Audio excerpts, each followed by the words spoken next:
एक बड़ा ही धनवान आदमी एक गांव में रहता था। जैसे कि ज़्यादातर पैसे वालों का होता है, इस धनवान सेठ को भी अपने पैसों का घमंड था। वह जिस गांव में रहता था वहां पर ज़्यादातर लोग किसान थे। इन सभी किसानों के पास जितनी ज़मीन थी उससे कई गुना ज़्यादा ज़मीन इस सेठ के पास थी। कई गरीब किसान तो इसके लिए इसके खेतों में काम करते थे। इसी गाँव में मोहन नाम का एक बड़ा ही मेहनती और सच्चा किसान रहता था।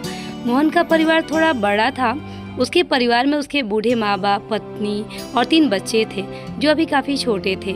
मोहन के पास ज़्यादा ज़मीन नहीं थी, लेकिन जितनी भी थी उसमें वह बड़ी मेहनत करता और अपने परिवार का पेट पालने लायक अनाज उगा ही लेता था।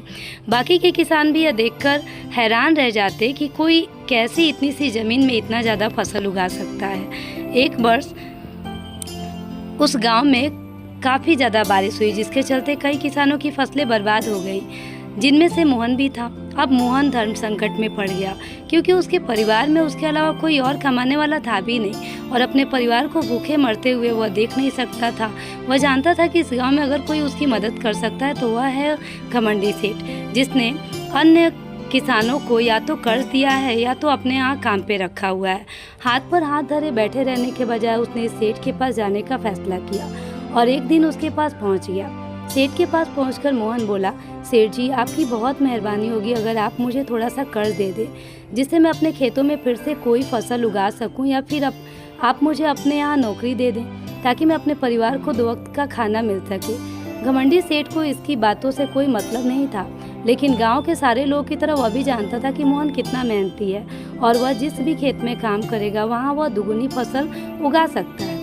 सेठ ने सोचा, अगर मैं इसे पैसे देता हूँ तो शायद यह इस स्थिति में नहीं है कि वो मुझे वापस लौटा सके, लेकिन अगर मैं इसे अपने खेतों में काम करवाता हूँ तो मुझे जरूर दुगुना फायदा होगा। सेठ मोहन से बोला, देख भाई, पैसा तो मैं तुझे दूंगा नहीं और मेरे पास अभी खेतों में काम करने के लिए कई किसान पहले से मौजूद हैं, लेकिन तुझ पर तरस खाकर मैं तुझे अपने खेतों में नौकरी देता हूँ, पर मैं इसके लिए ज़्यादा पैसे नहीं दूंगा। बाकी किसानों को मैं 300 देता हूँ, पर मैं तुझे 200 ही दे पाऊंगा। मोहन ने सेठ की शर्त मान ली और उस दिन से सेठ के खेत में काम करना शुरू कर दिया। 2 महीनों तक नियमित वो सेठ के खेतों में जाकर कड़ी मेहनत करता और देखते ही देखते 4 महीने का काम उसने 2 महीनों में ही खत्म कर दिया। सेठ उसके काम से काफी खुश था, लेकिन वह कभी उसको यह जताता नहीं था। जब सेठ ने देखा कि उसके खेतों का काम अब खत्म हो चुका है, अगर वह मोहन को काम से निकाल देता है तो उसके 2 महीनों के पैसे बच जाएंगे, तब सेठ ने मोहन को काम से निकालने का फैसला किया। एक बार सेठ को ये विचार भी आया कि इतना मेहनती आदमी शायद उसे दोबारा न मिले, लेकिन फिर भी उसने सोचा कि जब अगले साल काम आएगा तब उसे फिर से नौकरी पर रख लेगा। आखिर इस गांव में उसके अलावा है ही कौन जिसके आगे ये लोग अपने हाथ फैलाएंगे। एक दिन सेठ ने मोहन को अपने पास बुलाकर उसको उस दिन का पैसा दिया और साथ में यह भी कहा कि कल से तुमको काम पर आने की जरूरत नहीं है। अब मेरे पास तुम्हारे लिए कोई काम नहीं बचा है। जब मेरे पास काम आएगा तो मैं तुम्हें बुला लूंगा। यह सुनकर मोहन का दिल बैठ गया। पिछले 2 महीनों से कम ही सही उसके बच्चे और परिवार के पेट में अन्न का दाना तो जा रहा था, अब वह क्या करेगा, यही सोचकर उसकी आंखों से आंसू निकल आए। मोहन ने सेठ के पैर पकड़ लिया और गिड़गिड़ाने लगा, सेठ जी, मुझे इस काम की बहुत ज़रूरत है, मुझे मत निकालिए। अपने मतलब से मतलब रखने वाला सेठ से मत न हुआ।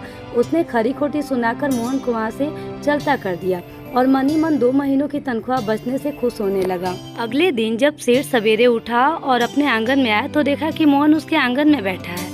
उसने मोहन को बुला के पूछा कि तुम यहाँ क्यों बैठे हो। मोहन बोला, सेठ जी, मुझे वापस काम पर रख लीजिए, आप तो जानते ही मेरी आर्थिक परिस्थितियाँ कैसी है, थोड़ी दया कीजिए। लेकिन सेठ ने उसकी एक न सुनी और फिर एक बार उसे बुरा भला कहकर वहाँ से जाने के लिए कहा। बेचारा मोहन अपना सिर नीचे झुकाए वहाँ से चला गया। अगले दिन फिर यही घटना दोहराई गई। मोहन फिर सेठ के आंगन में बैठा था। सेठ ने फिर उसे वहाँ से जाने के लिए कहा। यही घटना अगले कई दिनों तक चलती रही। अब तो मोहन सेठ के हकालने पर भी वहाँ से नहीं जाता था। एक बार सेठ ने उसे बुला के पूछ ही लिया, तुम कैसे आदमी हो, मैं तुम्हारा इतना अपमान करता हूँ लेकिन तुम्हें कोई फर्क नहीं पड़ता।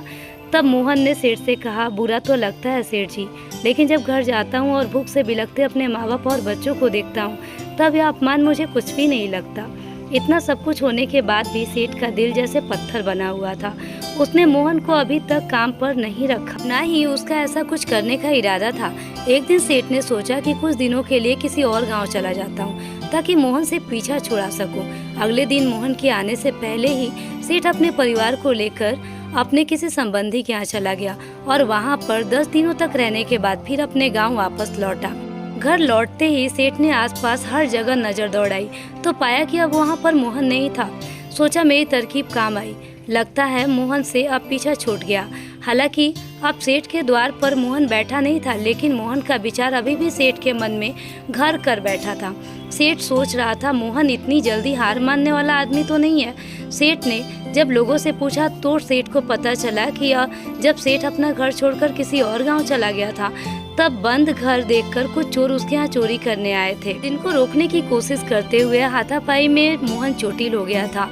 यह सब जानने के बाद सेठ का पत्थर का दिल भी अब मोम की तरह पिघल गया। सेठ को अपने किए पर पछतावा होने लगा। सेठ ने अपने आप को याद दिलाया कि कैसे उसने एक शरीफ और सच्चे आदमी को ज़्यादा काम करवाकर भी उसको पूरा पैसा नहीं दिया और जिसको गले से लगाना चाहिए उसे ठोकर मारकर भगाता रहा।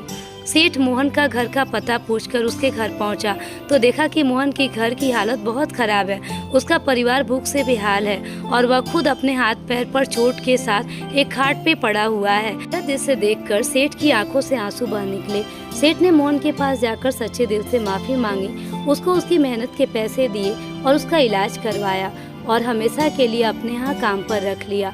दोस्तों, इस खूबसूरत कहानी से हमें यह सीखने के लिए मिलते हैं कि अगर भगवान ने हमें दूसरों से बेहतर ज़िंदगी दी है तो हमें उसका फ़ायदा नहीं उठाना चाहिए और हो सके तो ज़रूरतमंदों की ज़िंदगी में भी सुधार करने की कोशिश करनी चाहिए। और हाँ, आपको कहानी कैसी लगी हमें कमेंट करके ज़रूर बताएं। धन्यवाद।